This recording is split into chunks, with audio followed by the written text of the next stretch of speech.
আজই ডাউনলোড করুন আর এনজয় করুন আপনার পছন্দের শো। আমিও গিয়ে দেখতে চাই যে ওনারা উমাকে ঠিক কোথায় নিয়ে যান, কি বৃত্তান্ত, সবটা একবার নিজের চোখে আমি দেখে আসতে চাই। মেয়েটার উপর তো মায়া পড়ে গেছে বলো, এই কদিনে কেমন সবাইকে মায়া জড়িয়ে ফেলেছে। যদি আমরা বেটার কিছু সলিউশন দিতে পারতাম তাই জিজ্ঞেস করছি। দেখুন, এই বাড়ির মতো ধনী আমরা না, কিন্তু আমাদের মেয়ের চিকিৎসা আমরা ঠিকঠাকই করি। আরে ডাক্তারের নামটাও তো মুখস্থ করিয়ে পাঠিয়েছি, বল না নামটা। ছড়াস না, শহরের সব ডাক্তারদের কিন্তু ওরা চেনে। তুমি তুমি তুমি দেখতে থাকো। তা এখানে কোন ডাক্তারকে দেখিয়েছেন আপনারা? ডাক্তার ওই তো ডাক্তার মৃদুল সেনগুপ্ত, ওর আন্ডারে আছে আমাদের উমা। তাই নাকি? আরে ও তো আমার ক্লাসমেট ছিল। আনন্দী, উনি কিন্তু খুব রেনাউন্ড সাইকিয়াট্রিস্ট। সত্যি বলতে আমাদের যেটুকু যা রোজগার সব মেয়ের চিকিৎসার ক্ষেত্রে খরচা হয়ে যায়। তা আপনারা তো প্রেসক্রিপশন দেখিয়ে ওষুধ কেনেন, প্রেসক্রিপশনটা একবার দেখি। আপনি আশ্চর্য কথা বলছেন তো। প্রেসক্রিপশন আবার কেউ সঙ্গে নিয়ে ঘোরে নাকি? ও সব তো বাড়িতে আছে। আমি জানি আমার মেয়েকে দেখে সবাই মায়ায় পড়ে যায়। কিছু মনে রাখতে না পারলেও উমার মধ্যে আপন করে নেওয়ার একটা ক্ষমতা আছে। আপনারাও সেই মায়ায় জড়িয়েছেন, কিন্তু আমাদের অবস্থাটা একবার বুঝুন। ওকে ছাড়া এই কটা দিন যে আমরা কিভাবে কাটিয়েছি সেটা ঈশ্বরই জানেন। এখন মেয়েকে পেয়েছি, আমাদের বাড়ি যেতে দিন। উমাকে নিয়ে আর এত প্রশ্ন উত্তর ভালো লাগছে না। কথাটা ঠিকই। দেখুন, আপনারা ডাক্তার মানুষ, যুক্তি বুদ্ধি দিয়ে সব কাজ করেন, তাই হয়তো এতগুলো প্রশ্ন করেছেন। আমরা কিছু মনে করিনি। এইবার আমাদের মেয়েকে নিয়ে যেতে দিন। মায়ের পুজো, মেয়েটা বাড়ি ফিরুক। কত জামা জুতো হেয়ার ব্যান্ড কিনেছে, কিছুই হয়তো মনে নেই ওর এখন। কিন্তু ওর গায়ে যদি ওগুলো না ওঠে আমি নিজেকে ক্ষমা করতে পারবো না। আমরা তো ভেবেছিলাম যে ওকে বোধহয় আর কোনোদিন পাবো না। এই মায়ের দয়ায় আমরা ফিরে পেয়েছি আমাদের মেয়েকে। আমরা বরং আরেকদিন এসে ওকে এখান থেকে ঘুরিয়ে নিয়ে যাব। আজ যাই। হ্যাঁ, অন্যদিন এসে দেখা করে যাবো খুন। এখন ওকে নিয়ে যেতে দিন। মাসিমা, অনুমতি দিন। ও দিদি ভাই, তুই কি বলছিস বল না। ও বাবা, এখনো পরীক্ষা শেষ হয়নি? হায় ঈশ্বর, আমার মেয়েকে নিয়ে আমরা যাব, তার জন্য এত প্রমাণ দিতে হচ্ছে আমাদের। হায় হায় ভগবান, আর কোনো বাবা মাকে যেন এরকম কঠিন দিন দেখতে না হয়। হ্যাঁ, এই অসুখ কোটিতে একটাই হয় বটে, না হলে আমাদের কপালে এরকম দুর্ভোগ হয় কেন বলুন?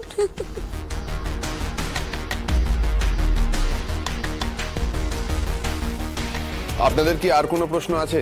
প্রশ্ন তো আছেই ময়ূকবাবু। উমা তো এখন ওনাদেরকে চিনতেই পারছে না, তাহলে ওকে আমরা কিসের ভরসায় ছাড়ি বলুন তো?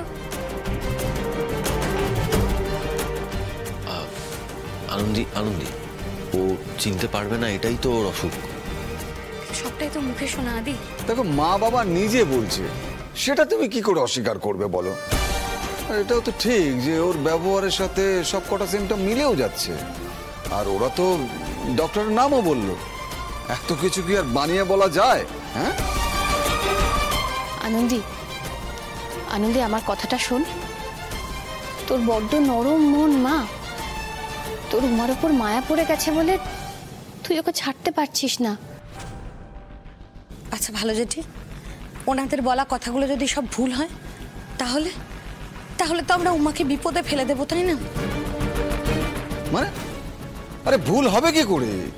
দুটো থানা জড়িত এই কেসে, আরে 2 থানার থেকে ইনফরমেশন চেক করা হয়েছে। এটা ভুল থাকার কথা না, তাই না? দেখুন, ভুল তো হচ্ছেই না, ওনারাই উমার আসল মা বাবা। আপনি শিওর ময়ূকবাবু কোনো ভুল হচ্ছে না? আপনি কিন্তু সংযুক্তার ব্যাপারেও ঠিক এতটাই কনফিডেন্ট ছিলেন। কি হলো তারপর? শান্তি হলো না তোদের। আমার বোনটাকে তোরা খুন করলি, শেষ করে দিলি। দাদা চুপ, একদম চুপ। জিভ টেনে না ছিঁড়ে দেবো একেবারে। ত্রিশূলটা পেলে সব শোধ তুলে নেবে দাদা। শোধ তো তুলবই, শেষ করবো, সব কটাকে শেষ করবো। কিন্তু এই আনন্দী এত কথা বলছে কেন? কথা শুধু কথা। আমি একবার ডক্টর সেনগুপ্তর সাথে কথা বলতে চাই।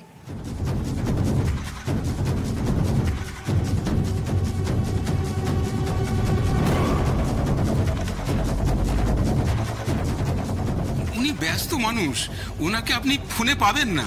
ঠিক আছে, একবার দেখি না আমরা ওনাকে ফোনে পাই কিনা। আপনি আমাকে ফোন নাম্বারটা দিন। আমার ফোনে তো নেই। আমার ফোনেও নেই, ওই তো প্রেসক্রিপশনে আছে ক্লিনিকের নাম্বার। আসলে ডাক্তারবাবু তো আর সরাসরি কথা বলেন না, উনারাই যোগাযোগ করিয়ে দেন। হ্যাঁ হ্যাঁ, তাই তো, কিন্তু ওনার সঙ্গে কেন আপনি কথা বলতে চাইছেন? এখনো কি আপনার বিশ্বাস হচ্ছে না? আমি যদি কথা বলিও আপনার তো আপত্তি থাকার কোনো জায়গা নেই। উনি একজন ডাক্তার, আমিও একজন ডাক্তার। আর তাছাড়া আপনারা তো বললেন যে ডাক্তারবাবুর সাথে আপনাদের কোনোদিন সরাসরি কোনো কথা হয়নি। আমাদের থ্রু যদি আপনাদের সাথে ডাক্তারবাবু সরাসরি কথা হয়ে যায়, তাহলে তো সেটা ওর চিকিৎসার জন্যই ভালো হবে, তাই না? বাবা, উনি তো তোমার ক্লাসমেট, আমাকে একটু ওনার নাম্বারটা দেবে? হ্যাঁ, কেন দেবো না, 1 মিনিট।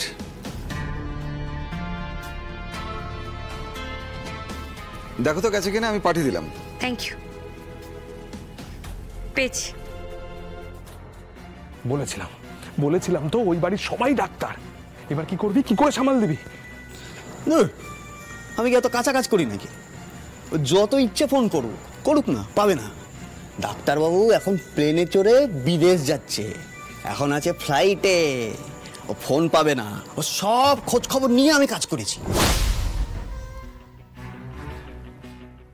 ডাক্তারবাবুকে তো ফোনে পাচ্ছি না, ওনাকে তো নট রিচেবল বলছে। বাবা, এটা ঠিক নাম্বার তো? হ্যাঁ, বহু বছর ধরে এটাই তো ওর নাম্বার। তাহলে একটু অপেক্ষা করে যাই। আরে কি বলছো আনন্দি, একটু অপেক্ষা করবে মানে? মানে অন্য কিছু না দি, দেখো হুমা আমাদের বাড়িতে আছে, ওর একটা কঠিন অসুখ, ডাক্তারবাবু চিকিৎসা করছে। যদি আমরাও কথা বলে কিছু সাহায্য করতে পারি, তাতে তো ওরই ভালো হবে, তাই না? হ্যাঁ, আর আপনার সন্দেহটাও মিটবে। এইবার কিন্তু আপনি বাড়াবাড়ি করছেন ম্যাডাম, আমাদের মেয়েকে আপনি বাড়ি নিয়ে যেতে দেবেন না। আনন্দি শোনো না, আমি কথা বলছি তো, দাঁড়াও। বলুন, কি বলবেন বলুন। পুলিশ বলছে সব ঠিক আছে, বাকি এখানে যারা দাঁড়িয়ে আছে তারা সবাই বলছে ঠিক আছে, শুধু আপনি একটার পর একটা ফ্যাকড়া বাঁধিয়ে যাচ্ছে। দেখুন, আমরা আমাদের মেয়েকে সাথে নিয়ে যাব, এটাই ফাইনাল। আমরা আর এই নিয়ে কোনো কথা শুনতে চাই না। আপনারাও এইভাবে কাউকে আমাদের বাড়ি থেকে নিয়ে যেতে পারেন না। উমা তো এখন আমাদের বাড়িতে আছে, উমা এখন আমাদের দায়িত্ব। আর আমি না আপনাদের ব্যাপারে ঠিক এখনো শিওর হতে পারছি না। কেন শিওর না? কোথায় সমস্যা আছে আপনার? তনু, কথা বাড়াচ্ছ কেন? দেখো, উনার অসুবিধা সুবিধা নিয়ে তো আর পৃথিবী চলে না। আরে উনি তো কিছু বললেননি।